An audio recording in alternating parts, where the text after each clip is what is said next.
You can save money even on a low income. For most of my adult life, I have lived on a low income and I have still been able to save quite a bit of money over the years. This past year, we saved several $1,000s, and I'm gonna share with you 9 ways that you could save $10,000 or more in 2025, even on a low income.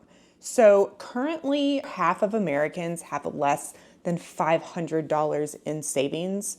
And that is a really stressful place to be. It is recommended that you have about 3 months of expenses or more in savings just to get you by if an emergency happens, just your very basic expenses. Let's try and make that happen in 2025. Even with our crazy economy, really, especially because of our crazy economy and with everything being as unstable as it is and has been and will be in the foreseeable future, having that money in savings is really a safety net to make sure that you are stable, secure, able to take care of your family. All of us have a unique financial situation, so maybe your number is not $10,000. Maybe it's $5,000, maybe it's more than $10,000.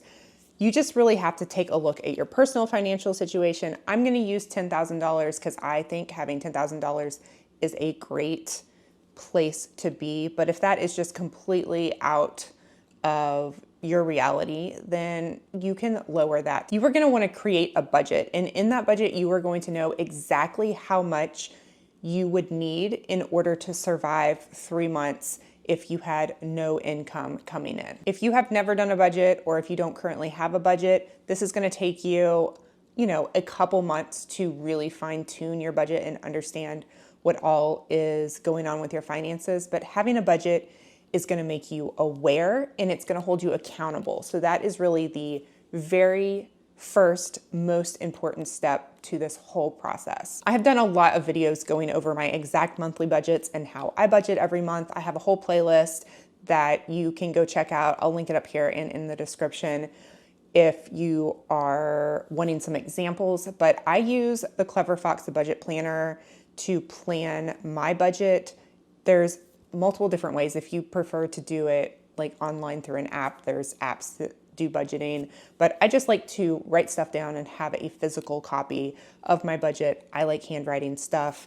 The reason I like the Clever Fox Budget Planner so much is because I am able to, keep track of my expenses, every single thing that I spend.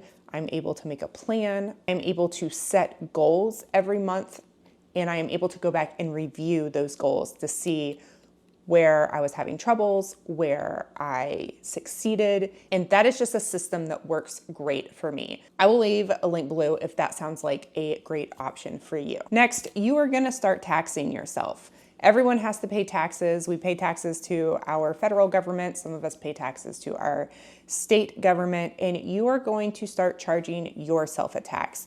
You can decide how much that is. Maybe it's 5%, maybe it's 10%. And every single time you get a paycheck, you are going to take that percentage out and you are going to put it in savings. There are only 2 things guaranteed in this world, and that is taxes and death. You are gonna wanna have somewhere to put that money. So you are gonna open yourself a high yield savings account. You can do this at your bank or you can go through a separate company, but you are not gonna want the money to be super accessible. You do want it to be somewhat accessible. You don't necessarily want to have a card to just go ahead and spend money out of that account. And the reason you're gonna want a high yield savings account is because you are going to be earning compound interest on the money that you put in savings. This is a tool on Bankrate that I will link down below so you can go play around with it and plug in your own numbers. This is just the example that they automatically give on their website. If you put in an initial deposit of $10,000 and make a monthly contribution of just $200, stick it in there for 10 years with a 2.4% interest rate, then you are going to come out with a balance of almost $40,000. But this is not the cool part. The cool part is that you have put in $24,000. And because of compound interest, just by the money sitting there, you have earned an additional $5,800 by using this account. Now, I want to show you, like, let's say at the end of this year, you meet your goal and you have successfully put $10,000 into this account. And you have decided that that is your emergency savings. You don't want to contribute to it anymore because you're going to go and invest your money in somewhere else that has a higher interest rate where you can potentially make even more money, which is really what you should do. But you still want this money sitting here in savings. So you're not going to invest any more money. Okay. And I am currently using Capital One. This is who I have put my high yield savings account money in, and their current APY is 3.8%. So let me put this in here at 3.8%. $0. Then in 10 years, with zero additional dollars added, I have earned $4,500. Now this number fluctuates. It might not always be that. It probably won't always be that. Sometimes it can be higher, sometimes it can go lower, but just by having this money sitting here, you're earning money. After 1 year, by the end of next year, $380 by it just sitting there and you not having to add any more money to it. Let's say you want to add $200 every month. That's a super easy number to add over a 10-year period.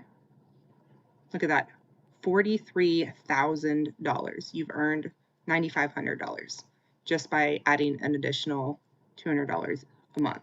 So those three things are going to get you set up to start being able to save money. But the two big things that are really going to help you are going to be to cut your expenses and increase your incomes. Those are the two big players. So first you're going to want to look at your biggest expenses, and those are generally housing, transportation, and food. And you're going to figure out if you can cut any of those categories. Usually housing is people's biggest expense. So you're going to want to make sure that that biggest expense is really working for you. Can you downsize to a smaller house that's going to cost you less money? Can you move to a different location that is going to be a lot more affordable for you? Maybe you can move to a city where there's public transportation where you don't have to drive so much, and you can lower your transportation cost because transportation is also very expensive. Car ownership is very expensive. If you have more than one vehicle, could you get rid of a vehicle? Vehicles not only cost the purchase price of that vehicle, but also insurance, gas, maintenance, all of this stuff adds up to a lot of money. I mean, also look at those vehicles and could you sell it and get a less expensive vehicle? Do you really need to spend that much money on your transportation? Can you drive less? Can you utilize public transportation? All of these things can really add up to a lot of money, especially if you're spending a lot of money in these categories. Food is another big one. I have done a lot of videos on my channel on how we save so much money on food that I will link that whole playlist down below also. But cook from home, eat lower cost foods, shop at budget friendly stores. There's so many things that you can do to cut your food costs down that could save your family a ton of money. And then you can get down into the smaller items of your budget. And this is where budgeting is really, really helpful, is looking at all of these little unnecessary expenses that you have that are not required. Things like subscriptions, gym memberships, going out to eat, entertainment, like all of these things add up to a lot of money over time. You do not have to get rid of all of these things forever and always. This could just be a temporary situation until you have that money in savings. Sacrificing these things now is really going to bring so much peace of mind and security to your life, and it is 100% worth it. And I'm gonna be honest with you, you are gonna find out that all of these little things that you spend money on are really not worth it in the long run. You are going to be going through this process of saving money, getting into these habits, and really changing your whole mindset about money and realizing how much money you're actually wasting all the time. You are also probably going to want to increase your income. If you currently have a 9-to-5 job, the easiest thing to do is to ask for a raise. That's the easiest thing to do on paper. I know that that can be kind of stressful to ask for a raise, but work up the courage and just ask. There's no harm in asking. If you can get overtime at your job, do that. Again, this is short-term sacrifice for long-term gain. Having that money in savings is going to be worth all of those extra hours that you are working in the short term. You can also start some sort of side hustle, make money on the side in addition to your current job. Start a business, do gig work. You know, if you're a mom, maybe you can do childcare in your home. You can do pet sitting, start a YouTube channel, do Instacart, DoorDash. These are all things that I have done before in order to pay my bills and save money. You can also increase your money by just selling stuff around your house. Have a yard sale, sell things that you have purchased in the past that maybe you're not getting use out of and regret. This is a pretty easy way to make money if you have these things. If you don't have things lying around your house, you can ask friends and family if they are going to declutter or if you can help them declutter. This is something that I have done before is I have helped friends and family declutter their homes. And then I have brought that stuff back to my house and had yard sales and sold other people's stuff. It is a win-win situation because so many people have so much stuff that they're not using and it feels overwhelming. Look for a better paying job if you're not happy where you're at. Maybe get a second job if you have the time. This isn't a forever thing. This is literally just so you can get some money in savings and have that security. Listen, the goal is not to slave away and work for somebody else forever or have the job that you don't like or work 1,000,000 hours a week just to make money. The goal is to have money in savings so that you have the ability to take more risk to get your freedom back. In order to do that, you really do have to have some money in savings so that you have a lot more flexibility. So making some sacrifices to get that money in savings is going to be worth it in the long run. And again, every single person's situation is unique. Maybe your focus is not going to be on significantly increasing your income. Maybe you're going to be able to focus on cutting your expenses and living frugally. There is a great frugal online community. Watching YouTube channels of other frugal people can really get you into that frugal mindset, give you lots of great ideas and tips. In general, we are surrounded by consumerism and so many people who are just buying all this stuff. So finding a great frugal community is really important, and YouTube is a great place to do that. There are so many ways to have fun and not spend any money. Last year, we spent around $300 on entertainment, and that was it for the whole year. We do things like go to museums, go to parks, go hiking, go hang out in downtown areas, go to free community events, utilize the library.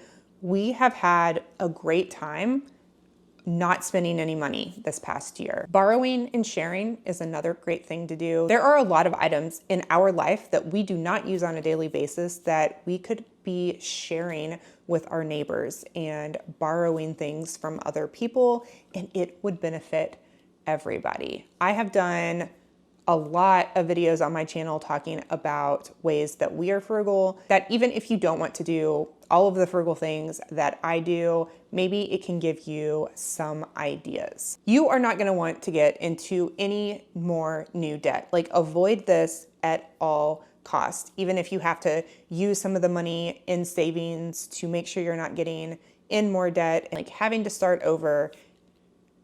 Do not get into any more new debt unless you absolutely have to. Americans are in more debt than ever. We are topping out over $18 trillion in debt.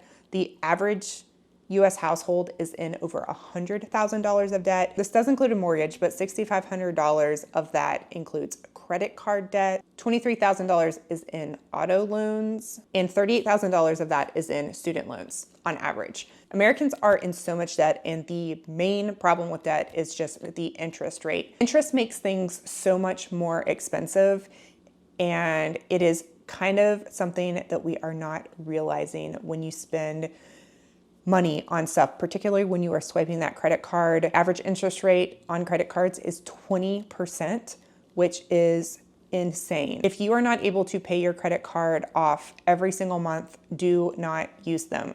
You are wasting so much money. I understand that there are emergencies. I understand you have to feed your family, but if all possible, do not get into any more debt. It is going to set you back so much further than if you just used what little money you had in savings. Now, I am not against debt in general. Debt is a tool, but it needs to be used in a way that is going to be making you more money and not costing you more money. So if you were to go and buy a house, the reason that that is good debt is because in general, your house is going to be making more money than the interest that you are being charged. Your home's value is increasing, and that can be used to benefit you in the future. Even a car loan, if that car is getting you to work and you are making more money than you are spending in interest because you're able to get to work, then that car is making you money. That loan is making you money. Now, you have to be careful and make sure that you're not getting a car that is too expensive and it's just that car is losing value, but it still could be a tool. You just have to be very, very careful with the type of debt you take on and be very aware of the interest that you're paying on that debt. Credit cards are generally going towards stuff, and stuff is not making you money. The next way you're going to be saving money this year is by putting all of your windfalls into savings. Windfalls are just big chunks of money that you could be getting throughout the year. So if you get a tax return, put that into your savings account. If you get a bonus at work, savings account. Maybe you decide to sell your house or sell a car. Put any extra money that you get into savings. And maybe if you make some big, huge, drastic change like that, you are going to have enough equity in one of those items, your home or your car or anything else big that you could sell, that you are able to just go ahead and knock out your savings right away. And wouldn't that be really cool if you were in a position to be able to do that? Throughout the year, you are going to be constantly reviewing your progress. You are going to make adjustments. You are going to improve every month, and you are going to hold yourself accountable. You are going to want to set a goal for the year. Let's say that is $10,000 in savings by the end of the year, and you are going to break it down by months. Now, the first month, you might not be able to save quite as much, but you're going to have this snowball effect as you go throughout the year, as you're constantly making improvements and cutting your expenses and getting better every month and increasing your income and getting better every month at that. Do not get discouraged when January, February, March, you're not doing so great and it doesn't look like you're going to meet your goal. Remember that you are going to learn and progress as you go. And the long-term goal by the end of the year is to reach that $10,000. And just because it seems like you're not doing great at the beginning, you have to keep going because you're going to learn so much as you make the journey through this process. Getting started is the hardest part, especially if that goal seems unattainable, but it's not unattainable and you can do it and it will get easier as you go. The hardest part is getting started. So you need to make a plan of action to complete today so that you can go ahead and get started. You need to make a plan, a goal. What is your number for the end of the year? And you are going to write that goal down somewhere where you are going to see it every day, so you do not just walk away and forget about it and put it in the back of your mind and do not ever take action on it. You need to take action. The next thing that you are going to do is you are going to open a high yield savings account so that you have somewhere to put your money. I will leave a link to Capital One, which is who I use for my high yield savings account, but you can open one with your bank. You can find somewhere else, check interest rates. But if you just need something easy to do and just say you did it, I like Capital One. That is who I use, and that might be the easiest choice for you. You do want to make sure that your savings account is separate from your checking account, and you want it to be accessible, but not so accessible that you can just swipe a card and use that money.